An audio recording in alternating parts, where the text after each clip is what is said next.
Mo kí ẹ̀yin bàbá mi àtẹ̀yin ìyá mi pé ojúmọ́ aláyọ̀ ló mọ́ yín lénìí. Èmi ọmọ yín náà ni. Ẹ̀yin náà lẹ sọ wípé ojú ṣùnùkùn. Ọ̀rọ̀ ṣùnùkùn ká fojú ṣùnùkùn wò. Ẹni ká bòrìnbìrìn ká ṣe bí ẹni kú. Ká wá wẹni tó fẹ́ràn ẹni. Àbí bẹ́ẹ̀ kọ́? Tá bá tiẹ̀ ń lọ lọ́nà ká ṣe bí ẹni gbásẹ̀ mókúta. Ká wá mẹni tó mọ rírì ènìyàn. Mo kí yín lórúkọ bàbá Professor Banji Akíntóyè. Àrólé Awólọ́wọ̀. Bàbá tó ṣe é fi yangàn láwùjọ àwọn bàbá. Mo kí yín o, mo kí yín o, mo kí yín. Mo kí yín, mo kí yín. Mo kí yín lórúkọ Májàsọ́lá. Ọmọ jọmọ lọ. Mo kí yín lórúkọ Májàsọ́lá. Akéwèjẹ of Yoruba land. Mo kí yín lórúkọ Májàsọ́lá kàkàkí Olódùmarè. Mo ní mo kí yín lórúkọ Májàsọ́lá Aníyìkáyé worldwide. Mo máa kí yín lórúkọ Májàsọ́lá Adégbàyí ti gbogbo ilẹ̀ Yorùbá. Ìbáṣọ̀run Akérògùn of Ìpótì-Èkìtì. Ààrẹ bàbá ààrẹ. Anybody tó bá jọmọ Yorùbá tí ó bá ní òun ààrẹ, Ìgbòho ní bàbá wọn. Torí ibi tó bá lè là ń bá kíkanjú, ibi tó bá lè là ń bá ààrẹ. A bá Ìgbòho tó dúró pé ìran Yorùbá ò gbọdọ̀ kú, ìran Yorùbá ò gbọdọ̀ jìyà. Ìyẹn ló mú di bàbá ààrẹ gbogbo ààrẹ tí ń bẹ nílẹ̀ Yorùbá. Mo kí yín lórúkọ ẹ̀ Aníyìkáyé Títíá. Our great warrior. Let me say the Oduduwa Ọ̀rànmíyàn of our times.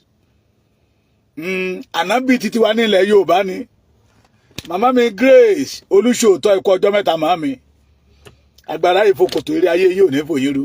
Bọ́dà mi Gàníyù Sùrájù Àlàbí. Ó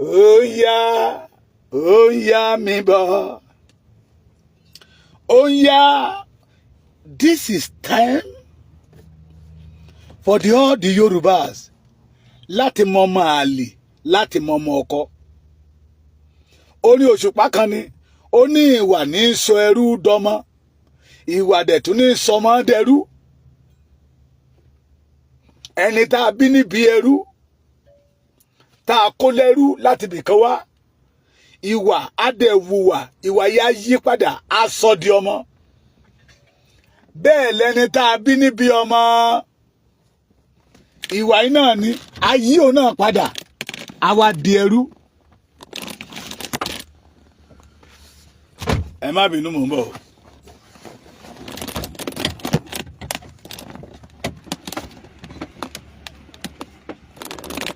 Làwọn bàbá wa fi máa ń sọ wípé ìwà ṣe pàtàkì, ìwà ó ṣe kókó, náà fi ní ìwà òun lọ bá àwúre. Ẹni bá ń tajà tì tó rówó ra ọjà sínú ṣọ́ọ̀bù ẹ̀ tó fẹ́ máa tajà tí ò bá fi ìwà kún kò ní rí ọjà ń tà. Ìwà lọ bá àwúre. Ó ti wá ń yé gbogbo wa bọ̀ náà. Lẹ́yìn ẹ jẹ́ kí kọ́kọ́ lọ báyìí, ẹ̀yin ọmọ Yorùbá ẹ má ṣàṣùpárá. Ikú tó pa Lágbájá ò tún gbẹ́dọ̀ pa ẹni tó ṣẹ̀ débẹ̀.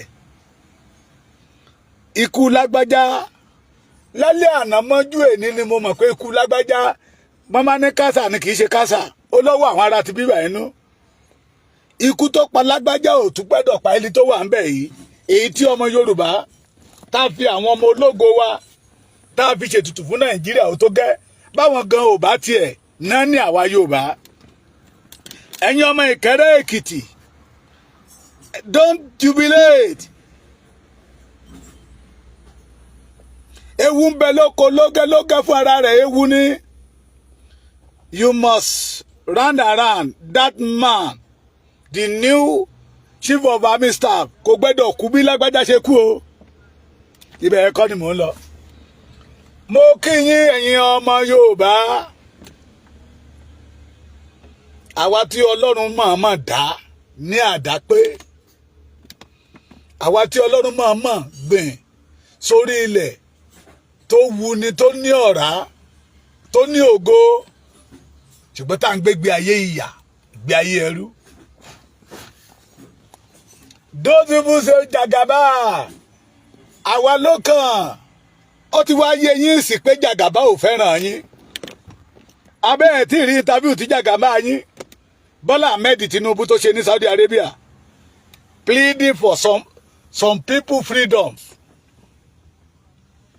Ó bẹ̀bẹ̀ fún òmìnira àwọn kan pé Israel must give this one freedom, they must have this freedom, but ìran tóun ti jáde ò gbẹdọ̀ ní freedom.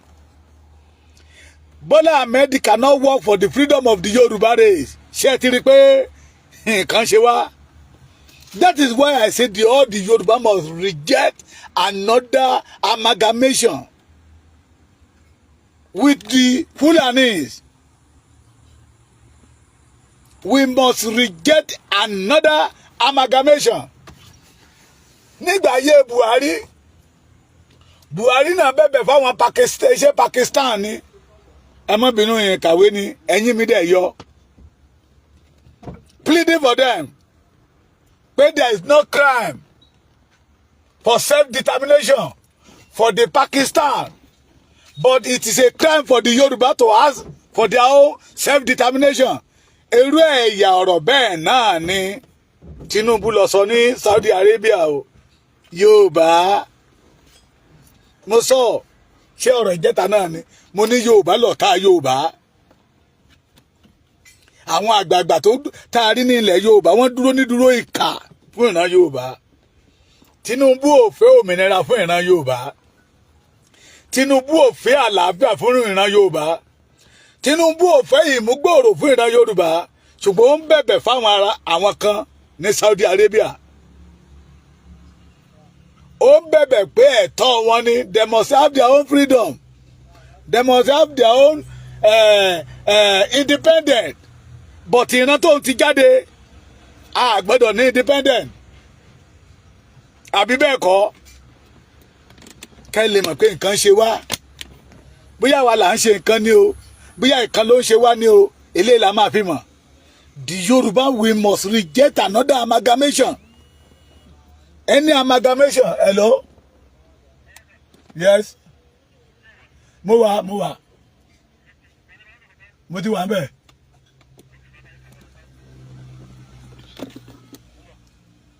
Everybody must reject another amalgamation. Ẹ ti rí láti gbà tó ti pariwo 50 years amalgamation.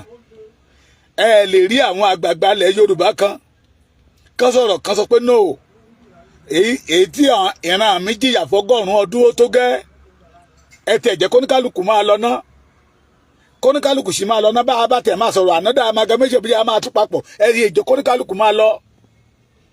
You will never see all the Yorubas torí pé nínú ìyà tí àwa ọmọ Yorùbá ń jẹ làwọn ti ń yó. Àwọn ọ̀pọ̀ nínú wọn tó jẹ́ aláàánú tí wọ́n ní woman feelings they are minority. Àwọn kan dá rẹ̀ sí láàrin wọn wá bò wọ́n mọ́lẹ̀. Aṣojú Odùduwà you are welcome sir. We must reject that amalgamation. It show that ohun tí Yorùbá ń béèrè fún ó tọ́ lábẹ́ òfin. If Tinubu himself tó bá lè lọ sí Saudi Arabia pleading for another tribe independent, pleading for another tribe freedom, to then go against the freedom of our own tribe. Ẹ ṣe jẹ́ kájọ gbà wò kájọ gbé yẹ̀ wò ṣé àwọn ará bíbá ìfẹ́ràn wa kò yẹ kí yẹ ó jẹ́ tuntun lójú wa kíkẹ́ ènìyàn kan máa sọ fún wa pé ṣé àwọn àgbààgbà ilẹ̀ Yorùbá fẹ́ràn wa kò yẹ kó jẹ́ tuntun lójú wa pé ọ̀tá wa ni wọ́n. Ìyà tá à ń jẹ tá a sọ pé nǹkan lé o ó ń dùn mọ́ wọn nínú ó ń dùn wọ́n mọ́ nínú bí ìran Yorùbá ṣe ń jìyà ó ń dùn wọ́n mọ́ wọn nínú bí ìran Yorùbá ṣe wà nínú ògo tá a rí ògo lò ó ń dùn mọ́ wọn nínú. bí eku ò ṣe ké bí eku nílẹ̀ Yorùbá ó dùn wọ́n mọ́ nínú. They want to turn all the Yoruba to almanjeris. So anytime tó bá nílò wa tó bá ti dàgbàdo síta à lè ságìrì wọ́ lọ́bẹ̀ ká lọ jẹ́. Ìgbé ayé bí àwọn Fúlàní ṣe sọ àwọn ọmọ wọn dà lókè làwọn àgbààgbà ilẹ̀ Yorùbá náà fẹ́ sọ àwa náà dà. Ẹ mọ̀ pé lókè lọ́hùn a rí sẹ́nítọ̀ tó jẹ́ pé 1999 ló ti wà ń bẹ̀ ló ti wà nínú sẹ́nítọ̀ tó ti ń jẹ sẹ́nítọ̀ yẹn. That is almost 24 years ago or 25 years ago ló ti wà as a senator. So tó bá ti délú ọ̀dọ̀ ẹ̀ tó bá ti lọ́jọ́ Friday tó bá ti dáná jẹun tán bóyá 5,000 ni ó máa fún wọn ló máa fi lé wọn lọ́wọ́. Ohun tó fẹ́ sọ Yorùbá dà nìyẹn. Ohun tí àwọn Tinubu fẹ́ sọ ìran Yorùbá dà nìyẹn. They want to turn us to almanjeris. Yorùbá kíyèsára. We must reject another 50 years amalgamation. Gbogbo ìgbà tá à ń sọ yìí ṣé Fáyẹmí là ní ó ní èrò tó dára fún ìran Yorùbá. That is those people that Tinubu and Ọbásanjọ́ build to take over the power. Láfítà táwọn bá lọ tán bó tẹ̀ jẹ́ pé wọ́n ti fẹ́ lọ. Ṣé Amosu làlẹ́ ó nífẹ̀ẹ́ Yorùbá? Chende ṣé Gbẹ́gà Daniel là ló nífẹ̀ẹ́ Yorùbá àbí Fáyọ̀ṣe notorious armed robbers là ló nífẹ̀ẹ́ Yorùbá? Ṣé ń gbọ́ mi ẹ ṣáà gbọ́n tí àbúrò ara ẹ̀ sọ àbí Ọ̀túnba Níyì Adébáyọ̀ àbí Ṣẹ́gun Òní là ló nífẹ̀ẹ́ Yorùbá? Ṣé Arẹ́gbẹ́ṣọlá ni ṣé Oyètọ́lá ni là ló nífẹ̀ẹ́ Yorùbá? Mímí kò ń kọ́ ó ti kó tó fẹ́ kó lóńdó ó ti kó ìrókò bí Amẹ́ríkà ló wà ní bí Canada ni là ní wọ́n nífẹ̀ẹ́ Yorùbá.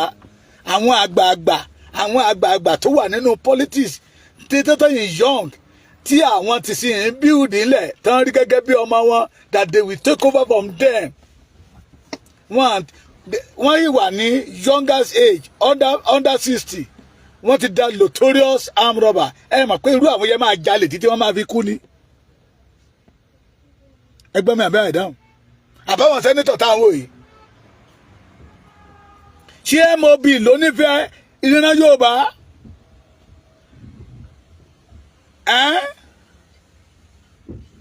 You know them. Kóníkálùkù kó gbé lọ sí state yẹ ṣé Ṣèyí Mákindé ló nífẹ̀ẹ́ Yorùbá?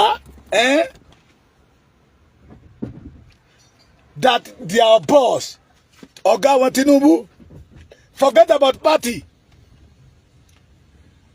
don't plead for support for another tribe independent to then go against the independent àwọn èèyàn títí ẹ̀.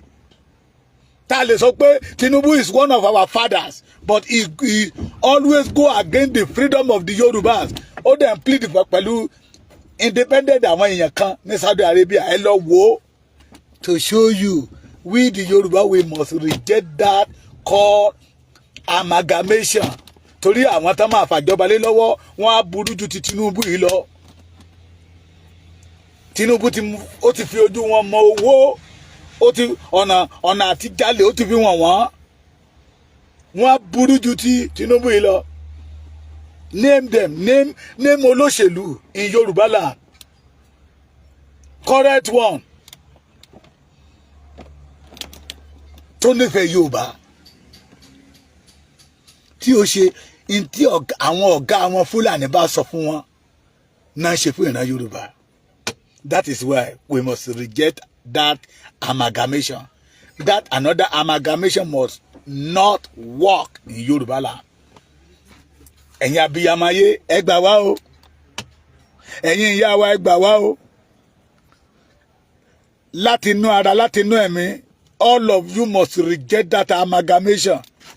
Ọgọ́rùn-ún ọdún táwọn bàbá wa bóyá nínú òkùnkùn ni bóyá wọ́n mọ̀ bóyá wọ́n mọ̀ ẹ mọ èrè tó kó bá ìran Yorùbá. ẹ mọ ìjìyà tó kó bá wọn ìran Yorùbá. We must not allow them to sign another agreement 50 years agreement amalgamation kò lè work. Ìpayín keke ikú òjijì ni. Name them. The majority of them all the former governor in Yoruba land wọ́n ti lọ ń ṣe yẹsà fáwọn Fúlàní lókè kán lè rí ipò mú. Àwọn tó wà níbẹ̀ lọ́wọ́lọ́wọ́ wọ́n ń wá ojú rere àwọn Fúlàní bí àwọn tó wà níbẹ̀ àtàwọn ṣe ń wá ojú rere àwọn tó kúrò mẹ́ náà wá ojú rere àwọn Fúlàní bẹ́ẹ̀ làwọn àgbààgbà wa àtàwọn ọba wa náà wá ojú rere àwọn Fúlàní. So that is the reason we must reject that 50 years amalgamation. This is clear.